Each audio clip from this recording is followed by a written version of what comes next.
In the last 12 months, the UK's construction industry has been shrinking continuously, and we haven't seen anything like this since the 2007 to 2009 global economic crisis. This means the UK hasn't been in such a bad situation for the last 15 years. And if we go deeper into this, things are actually getting worse. One by one, house builders are collapsing. And when I say this, I don't just mean small companies. Even one of the UK's biggest home builders, Barratt Redrow, has pulled back from London's construction market. This paints a clear picture of how bad things have turned out, to the point where even the biggest players can't find a way to hold on in this sector. And if we look at the numbers, analysis shows that around 4,000 construction companies have collapsed in the last 12 months. Can you imagine how bad it is? And despite all of this, the real problem hasn't gone away. Analysts and think tanks warn that the UK is already facing a massive housing shortage, with an estimated shortfall of around 6.5 million homes built up over decades. Yet even now, annual house completions remain stuck at just 180,000 to 220,000 homes a year, nowhere near enough to fix the damage. And with the companies that are collapsing, we can't really expect this gap to be closed anytime soon. The UK's housing sector is mostly reliant on private companies. And by mostly, I mean over 90% of the house builders are private, while the big public ones build around 40 to 50% of the houses, and the other half comes from thousands of small private companies. Even the small ones are struggling to stay in the industry. Almost half of the whole housing sector could disappear, and that's the last thing we want right now with this amount of shortage we have. The problem is hidden under the rising costs of building houses. Right now, to build an average home in England costs around £1,800 to £2,200 per square metre. To put it simply, the cost of building a house often can't reach the property's market value to make a profit. In 2026, it's estimated that around 100,000 companies are making negative profits because of the issues we've talked about. For more detail, these companies are in something called the jaws of death. Scary, right? And it gets even scarier the more I explain. So, let me talk in numbers to show how bad it is. Since 2020, the cost to build a house has risen by over 20%.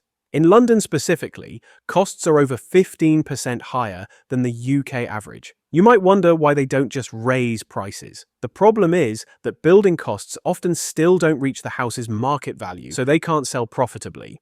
They end up with non-profitable homes on their hands. That's why they call it the jaws of death. For example, someone buying a home for the first time in London needs an average deposit of £124,000, more than twice the national average. This means an average person's deposit is around 49 times their monthly salary in London.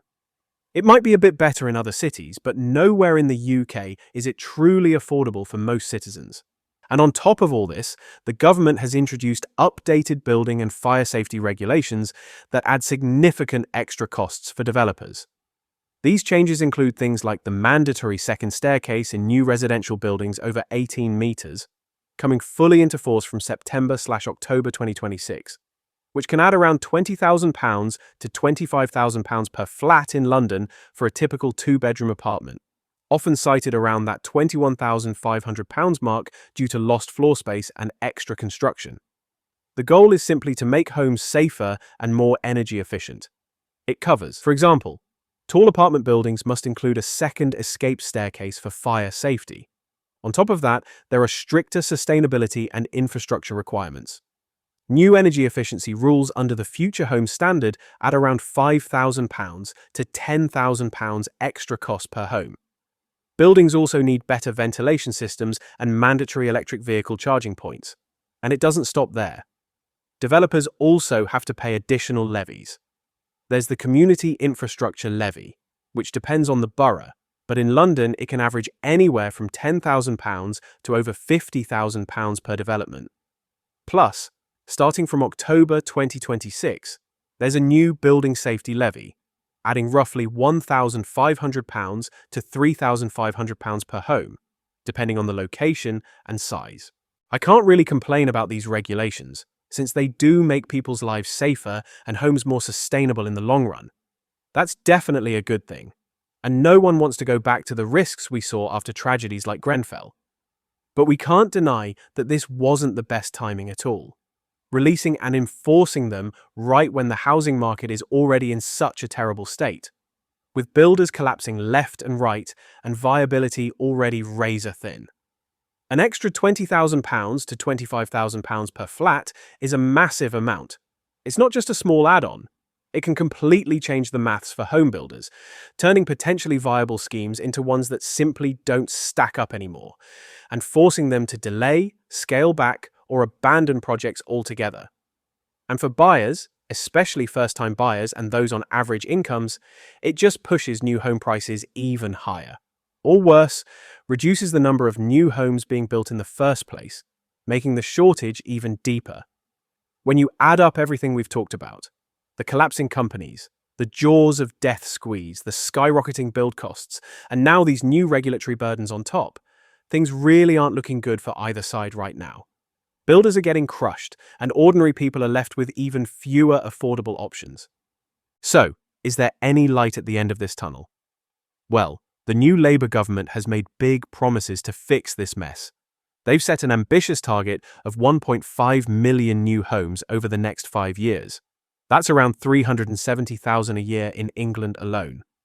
Deputy Prime Minister Angela Rayner has pushed through major planning reforms, restoring mandatory housing targets for councils, speeding up approvals, tackling nutrient neutrality rules that were blocking tens of thousands of homes, and even freeing up some grey belt land for development. They've also thrown money at the problem, millions to unlock brownfield sites and help councils with stalled projects. On top of that, interest rates are expected to keep falling in 2026. Mortgage approvals are holding steady, and most experts predict modest house price growth of 2 to 4%, with the market finally stabilizing after years of chaos. But here's the reality check. Even optimistic forecasts say we'll only hit around 210,000 to 215,000 net new homes in 2026, still way short of what's needed. Reforms take time to kick in. Builder confidence is low after all the collapses, and those new safety and sustainability rules aren't going away. In the end, the UK housing crisis isn't going to magically disappear overnight. We've got decades of underbuilding to catch up on, and it's going to take real political will, consistent policy, and a thriving construction sector to close that massive gap. For now, ordinary buyers and renters are still feeling the squeeze. But if the government delivers even half of what they've promised, 2026 could be the start of something better. Thanks for watching the video, and make sure to subscribe and hit the bell button so you don't miss the news about UK's property market.